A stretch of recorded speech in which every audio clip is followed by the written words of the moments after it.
మీకందరికీ తెలుసు, గొప్ప తత్వవేత్త. All of you know the great philosopher.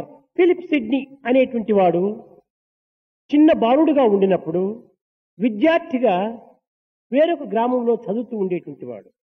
The great philosopher Philip Sidney, when he was a boy, he was studying in a different village. అతనికి తండ్రి ఒక చక్కని ఉత్తరం రాశాడు. His father wrote to him a beautiful letter. నాయన, నీవు హృదయపూర్వకంగా నిత్యము భగవంతుని ప్రార్థించు. Dear child, from the core of your heart, go on praying to the Lord every day. నీ మనసును దివ్యమైనటువంటి భగవంతుని యొక్క సన్నిధికి చేర్చడానికి తగినటువంటి కృషి చేయి. Make efforts to turn your mind towards God. తోటి విద్యార్థులతో కానీ అధ్యాపకులతో కానీ వినయ విధేయతగా నీవు మెలుగుతుండు.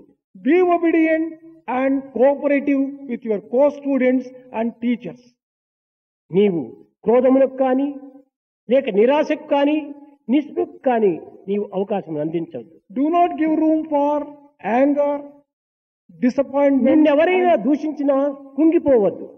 Do not sink down if someone criticizes you. నిన్నెవరైనా వర్ణించినా పొంగిపోవద్దు. Do not bloat if someone praises you. నీవు కూడా ఇతరులు దూషించవద్దు. Do not criticize others either. కానీ కట్టకడపట ఒక్క వాక్యం రాశాడు. At the end, he wrote one important sentence. నీవు వాగ్దానం చేయవలనంటే ఒక్క భగవంతుని తప్ప సామాన్య మానవులకు నీకు వాగ్దానం చేయవద్దు. If at all you have to give a promise, give the promise only to God, to no other human being. వాక్కు భగవంతుని యొక్క శబ్దము.